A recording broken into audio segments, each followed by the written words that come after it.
All right, so a lot of you are probably wondering, where's that video about the Commonwealth Pen Show that Todd should be doing right about now? And I apologize for having taken so long for getting around to doing it. I have a few reasons. One is that I was just plain exhausted before I even went to the show. And if any of you folks have ever been to a pen show, or you're anything like me, when you go to one, you get really excited about it, and you can't wait, and you can't sleep, and you can't eat, and you get up early and you go to bed late, and so you end up becoming exhausted after the show, even if you were fully rested when you got there. So I was shot for days. So there's that. And there were a few things that were very frustrating that happened at the show. Now, don't get me wrong, there were a lot of wonderful things, and this is a happy video with good news and all sorts of stuff. So that's all great. But there were a couple things that were very frustrating that happened, and I'm going to just mention them very briefly. One is that at a lot of pen shows, for whatever reason, you're going to find, I don't know why, but you're going to find, for as many wonderful people as there are, you're going to find either people who aren't so wonderful, or they're having a bad day, or frankly they need a lot of attention. Okay, and that happened. So I had a number of experiences over the weekend where people literally in conversation I thought we were having and being social, people would just cut me off, interrupt me, and then talk over me as if I weren't there. I was like, this is really irritating. And the cumulative effect of that over the course of a weekend, builds up, and you start feeling like, why am I here? So there's that. Um, we had a table with our pen club, and the idea was partly to bring pens to sell, which I did. I was like, that's perfect, and that was great. But at the end of the show, and by the way, I was going to be there trying to sell my pens and maybe, take over the table when other people wanted to go around the room and look at pens and talk to other people, and maybe go to the bathroom and get some food to eat or whatever. But that kind of didn't really happen. People were kind of flitting about nervously, going from one thing to another, which, is not a big surprise, really. It's a pen show, lots of energy and excitement, and that kind of takes over. So I get that. But I wasn't really able to kind of like focus on selling stuff because I went to the show mostly to sell things, maybe buy a pen or two if I could afford it, if I sold enough, and certainly to talk to people, who I hadn't seen in a while. So there was that.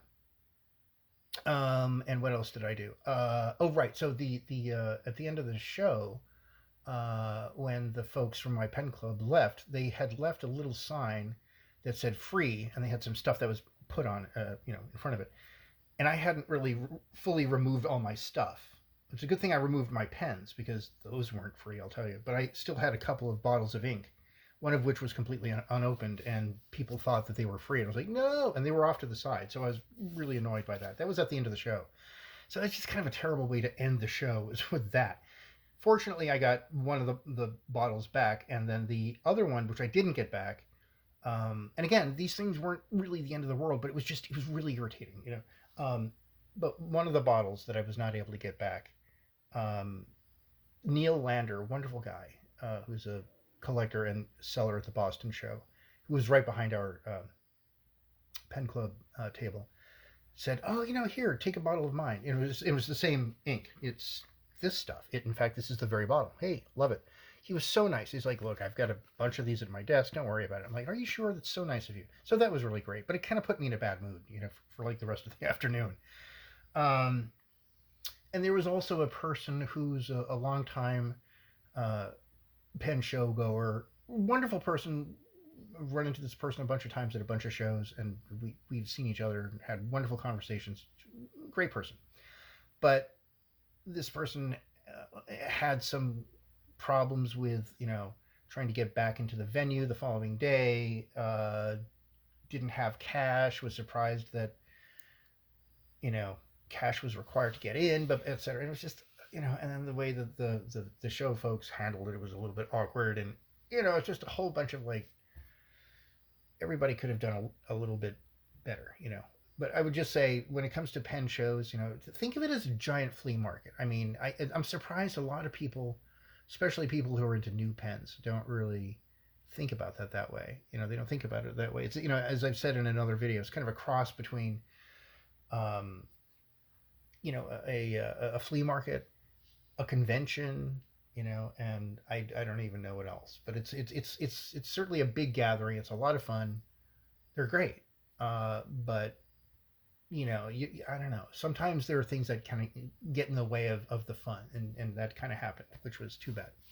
Now that I've said my piece on that, I'll kind of share with you sort of what happened. So when I was, let's see, I went to a huge antiques flea market.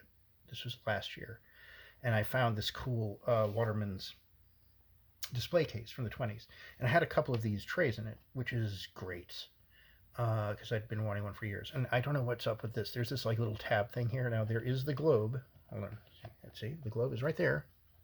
So we have the globe, but for some reason this thing, I don't know, falls down. I don't know what the deal is with that. Anyway, and these are some pens that I had for sale that didn't sell, but that was largely because I was barely at the table ever at all. But I did sell a couple, which was great. And I made a little money by doing it, which is phenomenal. And one of the pens I had just bought a few weeks earlier and restored myself, and it was writing very nicely. I was very, very happy with the result. And I sold it to the fellow who was kind of the big cheese, the head honcho of our pen club. And it was thrilled. I was like, that's so nice. It's great because it's like in the family now. I said I've got visitation rights. He was like, no, you don't. It was cute, but anyway. But it's nice to know that it's in the family, as it were. So I'm very happy with where it ended up. That was the Waterman's 3V in black. Modest pen from the 30s, but it had a great flexible Waterman's nib. Great writer. And when you post it, it became full size. So it's kind of like one of these guys. This is a 52V. This is a little French job, little French number. Use Flash. But this is cute. This has a really nice nib too. So yeah, I sold a couple of pens. We had there were good conversations too. And it's funny, I don't know about you guys, but I tend to do better actually having conversations one-on-one with people and having meaningful conversations where I feel like we're connecting deeply rather than, being a social butterfly and kind of flitting from one person to another. I never got into that. I hate it. But anyway, so yeah, I wanted to cover like 1,000 things apparently. But anyway, these are the pens that I had for sale. I sold two. One of them was that Waterman's 3V. The other one was what? It was the, I had a Waterman's 12, a really nice one with it was modeled. So it was really pretty. It was early. Had a great flexible nib. And the fellow who bought that was thrilled. So I was very happy about that. So that was good. So I sold a couple pens. These are some pens that I did not sell, but that's, again, largely because I wasn't there a lot of the time to sell them, which is crazy. Oh, and another thing happened too. I was trying to pick up some things for a friend, and it was one of those things that it was probably about a total of maybe 5 minutes of actual work, which is no big deal, not a problem. In fact, I was glad to do it because I was like, yay, I was able to help my friend out, and that's good. That was great. But it took like an hour and a half to do it because the seller was so busy, as he should be, trying to sell stuff and talking to people. So he'd be talking to somebody for 10 minutes or whatever, and then he'd, have a few seconds to talk to me. And I'm like, okay, so do you have this thing? And do you have that? Do you have that style? Yeah, okay. Oh, there's another person. Oh, it just went on and on. He was like, no. So, pen shows can be tricky to navigate, even if you've done a bunch of them, and even if you know everybody there, Anyway, but this is kind of my local show. It's heavy on vintage. I love vintage stuff. Oh, right. That's right. I wanted to share with you my big tale about the pen I got. So, yeah, I sold two pens, and I got one, which is nice. By the way, I don't know if I've shown these in another video or not, but this thing I just picked up a few weeks ago. Also, it's kind of fun. It's a what is this? It's a Wasp. So it's a Walter A. Schaefer Pen Co. pen. It's a student pen, and it actually has a flexible nib, which is really cool. And this is not an expensive pen, but they're cool because they're student pens, and you don't really see them that often because they weren't really saved. I mean, certainly they weren't saved in the same way that more expensive pens were. So that was cool. That's the 52V. This is a little Conklin. It's a regular size Conklin. Good pen. I just have a few of these, so I figured, well, I can sacrifice one. And this cool early Schaefer with a really nice flexible nib. It is great chasing. And these were in another video of mine somewhere. Anyway, so that's that. And let's go over to the crazy story of the pen that I got for myself. Because it's like, how can you not get a pen for yourself, right? So this was a good deal. It wasn't expensive. And it's not like I really needed it. I don't need any more pens, really. Quite honestly, but it's hard to say no. And it's one of these guys, and I mean, I adore these. It's a Wahl all metal pen. This one's in the Czech unique pattern, which is, I think, the least rare, the most common of them. This one this one's actually early, one of the earlier ones, because the clip is a little bit different from the later ones. That's the early clip. So this is like, I want to say 1925. But also, here's the thing, that like this lever, it's not raised. So the very early ones, or the early ones, first few years had raised levers. So it's not that early. So I think it's probably 1925 or so. I will get this out of the way. So anyway, I was like, well, this is a nice writer. It's a Wahl, right? I love these pens. And I got it home, and I filled it, and I was playing with it. And I was like, it's kind of scratchy. You're going to see a field here of ink, right? You should have seen my hands a couple hours ago. It was ridiculous. I mean, it was truly nuts. Let me, by the way, just tell you how great shampoo is for getting out ink on your hands. It's not super fast, but it does a great job. I mean, there's still ink, but I'm telling you, I mean, I was drowning in this. I mean, it was embarrassing. It was crazy how much ink I had on me. Anyway. So here's this Waterman's Wahl, high Wahl, in the Czech unique pattern. They're pretty. This is just a standard number 2. It's got a signature nib, which I have a feeling is actually not correct. I have a feeling that it's a little bit newer by like 3 years than the nib that was supposed to be in there. Want to focus? Let's try to focus. Can you do that? There you go. Sort of. Yeah, like Pierre, I've got one photon in my apartment. Anyway, but it's a nice nib. And I wrote with it, and I was like, oh, this is great. And I think I wrote this with it, this stuff, some of it. But I noticed it was kind of like catching. I was like, what's going on here? So I was like, you know what? I've got to smooth this nib. So I got out the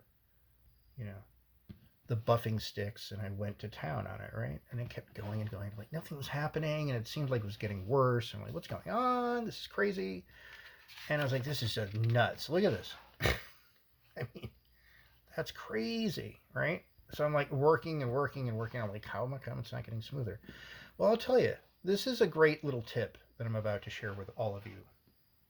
I mean, my God, it was even splattering ink. It was like one of the things I absolutely loathe about steel dip nibs that aren't tipped is that they just feel awful. They splatter ink everywhere. It's awful. Anyway, and fountain pens just like fixed that for me. So I was like, what is going on here with this pen? What is the problem? And then I started, I don't even remember exactly how I got in, but it was like, one of the things that you want to look for when you're trying to troubleshoot why a pen is, especially a vintage one, definitely a vintage one, why it's writing kind of scratchy, right? And why is that upstroke so bad, and so on. One reason is because the tines aren't aligned, right? So I was thinking, all right, maybe the tines aren't aligned. But here's the thing. And they were slightly off, but not terrible, right? So I was thinking, well, that just isn't adding up, because I've had some very flexible vintage nibs that can be off a little bit, and they write beautifully. They write fine. So there's no problem with scratchiness or anything. Although you can get it even better, even smoother if you do whatever it takes to get the tines aligned. And if it's properly restored, that old trick, but the thing that Richard Binder teaches in his class is that you put your finger here, and you take the tine that's up too much, and you kind of push down, and so there, and I mean, it's more nuanced than that, but that's the basic idea. But I started playing with it, and I realized, oh yeah, this is rotating. The nib and feed are rotating. What? All right. So so many pens that I've had, vintage ones that are supposed to be restored, but really aren't fully restored or properly restored, have that problem. So if I were to write a book about how to repair and restore fountain pens, I would have that in the beginning of I'd have it like a troubleshooting guide. How come it's scratchy? Check to see if the nib and the feed are kind of loose, all right? Because that just happens constantly. Anyway, so the good news is that after spending an hour and a half of pulling my hair out and feeling like the world was ending, and that I was going to rub away every last bit of tipping on this poor nib, I finally spent a good long time just getting everything aligned and pushing it in there reasonably well. And wouldn't you know it, most of the problems are solved. It's not perfect, but it's a lot better. And I will do a little writing sample. I will dare to do a little bit of a writing sample here, because I have to get myself comfy here. Because gosh darn it, I put so much work into it, and I'm so proud of the fact that it kind of sort of is playing nice again. Thank you. So I was like, is it me, or did I have rose-colored glasses or what? And the reality is that it really was set pretty well, seemingly, when I tried out the pen. It was cooperating. It was playing nice. But when you kept writing with it, it would make the nib and feed wiggle, and you'd be like, all right, well. So there you go.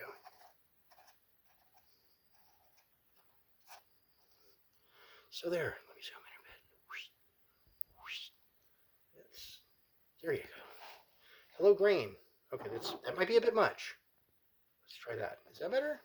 You think that's better? I don't know. Okay, dust, not good, but hey.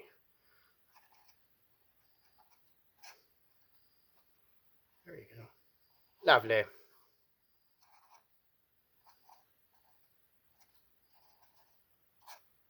So this is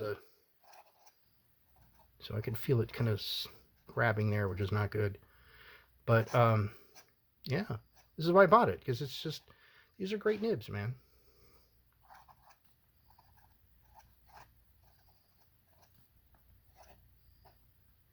Yeah, running out of ink there. But they're lovely. Great pens.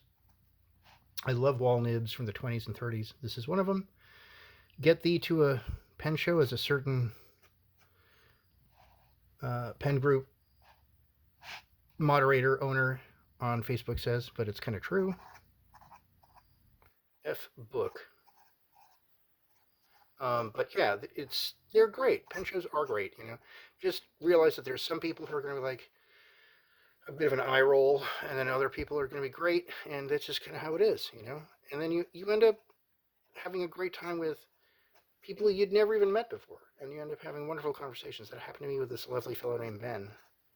I think his name was Ben. I believe it was. I know his last name was Tipping, which was great, because it's so apropos for a pen show, isn't it? I thought his name was, I swear to God, he had a tag, and it said Ben Tipping, but I thought it said Pen Tipping. which is perfect. It's like, what an aptonym. Pen tipping.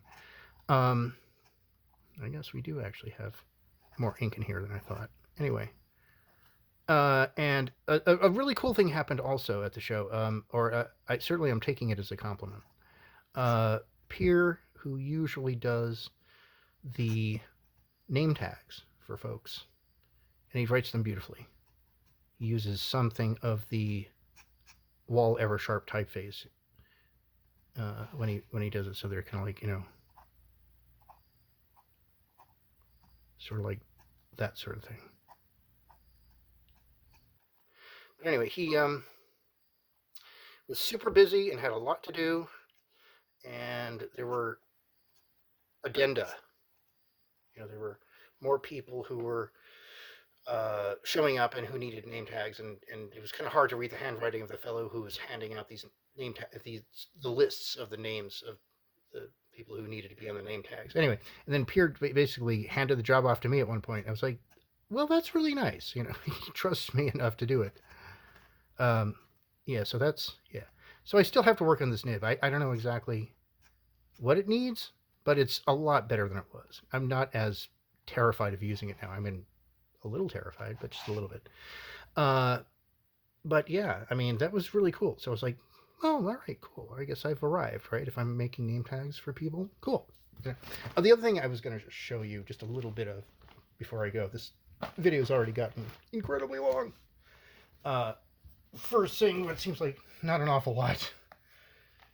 God, I could talk about this stuff for hours. It turns out, I mean, it just seems like it seems like there's just so much that you already know that you assume other people know, but they don't.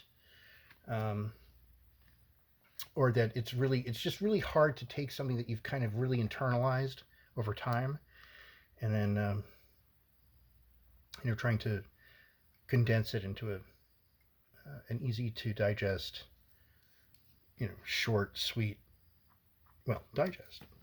So, but I was just going to show you like a little bit of some of the pens that are in my everyday rotation. So here's if I haven't shown you lately, but that's I forget the name of this model. I can never remember that stuff because there's so many of them. Like Schaefer's numbering system made no sense, but collectors like to call this the changing lanes pattern. But it's just got a crazy nib. I'm not even applying pressure, and it's just like, what? This one likes to railroad because, well, for a couple of reasons. It's weird. At this time, Schaefer they've got kind of a ladder feed here. And they used to have a feed that was so primitive. It was kind of like a waterman's feed on the outside, but it looked like a thick piece of spaghetti, black spaghetti, with, spaghetti with squid ink, but, it looked like spaghetti. It looked like nothing, but it was always able to keep up with your flex needs. But these ladder feed ones, not so much. And my dear friend Mike, he did me a solid, as they say, and he actually went in there and he made one of the 3 ink channels deeper, which definitely helped. But it's still a little bit, still wants to railroad, but it's still a very cool pen. And I've been posting a bunch of daily posts with this pen and others, but there's that one, and then I've been kind of occasionally, this isn't really in my rotation because this is not mine anymore. This belongs to Cesar now, but I did want to play with it occasionally while I still had it because it's really fun. It's really pretty. Waterman's 52 wood grain. And I'm sure I've shown you this one too, but it's just such a lovely writer. There you go.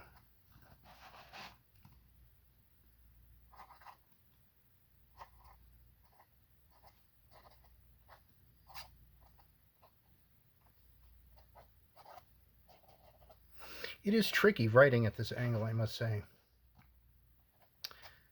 But yeah, and again, I'm not really doing anything with it. other than writing with it. But it just automatically writes really nicely.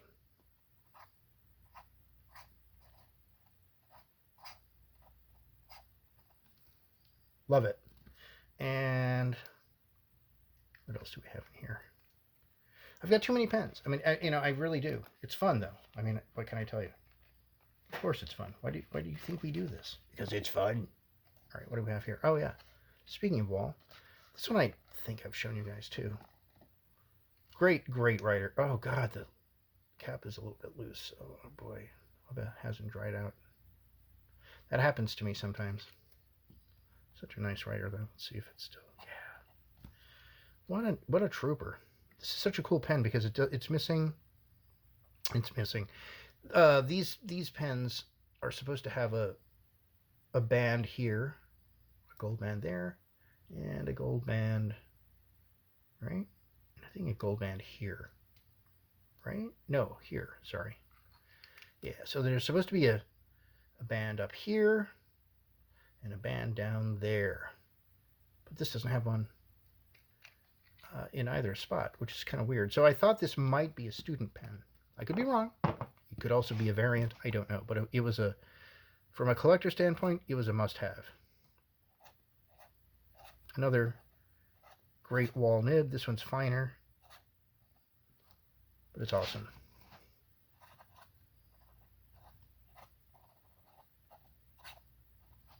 Great pen.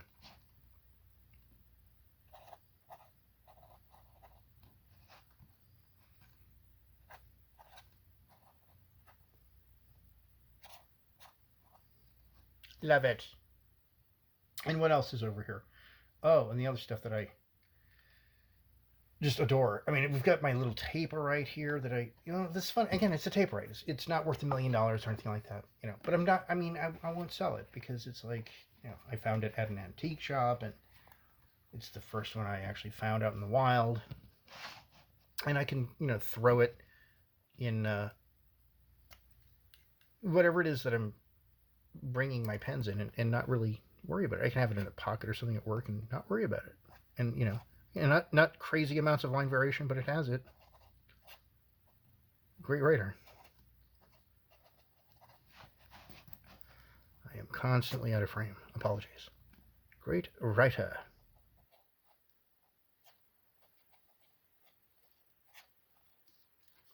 And of course, I've got the crazy Waterman's 412 in here.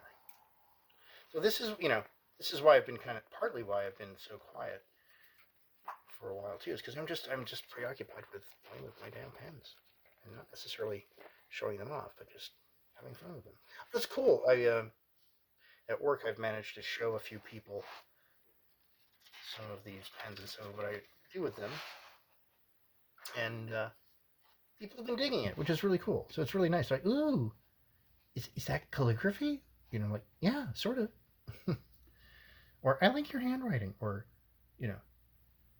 they're just often amazed at how old these things are and how cool they are, and sometimes how modern looking they are. Yeah, this one's great, right? The 412. This one looks old and it has such a great nib, and it's funny because it looks like a nice nib, but it doesn't look like an amazing nib. But it's like it's crazy. It's like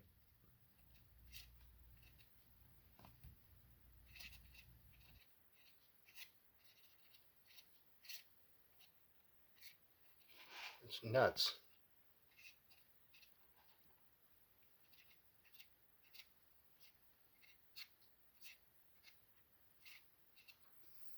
I'm not even trying, and it's like, whoa, look at that line variation without even trying. Whoa, it's crazy. I'm not over flexing or anything. I'm just writing with it, but it's nutty.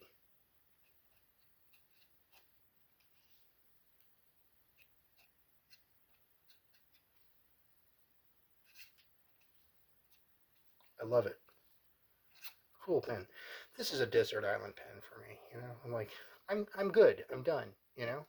So it's been just a few really great pens that have made me say, you know what, uh, I can actually start selling a few of these, and I'm okay with it. I am actually able to let go of some of this stuff, which is kind of incredible. I never thought I'd be able to. I'm a very sentimental sort, You know, I have a lot of memories and associations with a lot of these pens. But yeah, I've actually been able to let go a little bit. And I'll show you a final one. This one I haven't really played with very much, but it's just lovely. I got this. When did I get this? I got this a while ago. I love the accommodation clip here. It's big, chunky sterling clip. It's way too much in the best way. I love this mottled pattern. I love that that's a black hard rubber lever, which is nutty. Who'd have thought that that would actually work and be strong enough?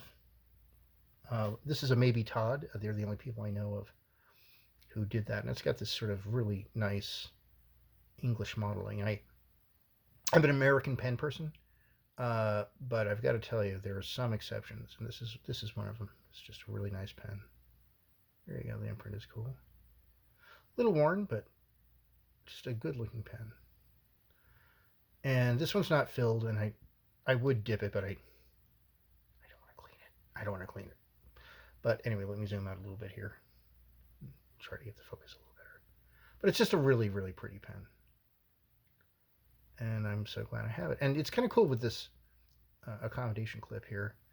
It's heavy and it's thick and kind of heavy, which in a way is kind of nice, believe it or not, when you post it, because it makes it a little bit back heavy, which, believe it or not, for flex writing is a good thing. See, nice and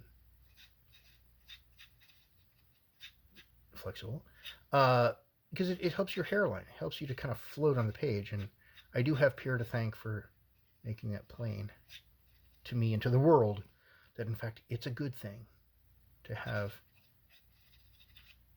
a pen be a little bit back heavy and to post it for flex writing and getting a nice light hairline. Anyway, so that's kind of the Boston Pen Show 2025 in a nutshell. You know, don't get me wrong. Overall, I had a really, really great time, but there were a few things that just kind of were like, ugh, don't do that. Yeah, come on. We're supposed to be having a good time here. So yeah, you know, choose your own adventure, as they say, right? Make it the way that you want it to be. And if something isn't quite feeling right, well, get away from it and go to something else. So there's always going to be something else to look at. There's always going to be another person to talk to. And you know what? Sometimes those are the best conversations and the best moments and the best memories you'll have at any pen show. You know, I had a wonderful time talking with Ben. And it's funny because, you know, he's a friend of Pierre's, and Pierre was like, oh, you know, I'd like him to sit here and talk to this person and that, and things didn't really quite turn out that way. They kind of went in a different direction, and that's okay too. You know, again, sometimes things just kind of take the course they take. But anyway, you folks are awesome. Thank you so much for, you know, for humoring me and for caring about what it is that I do, and I love all of you. I really do.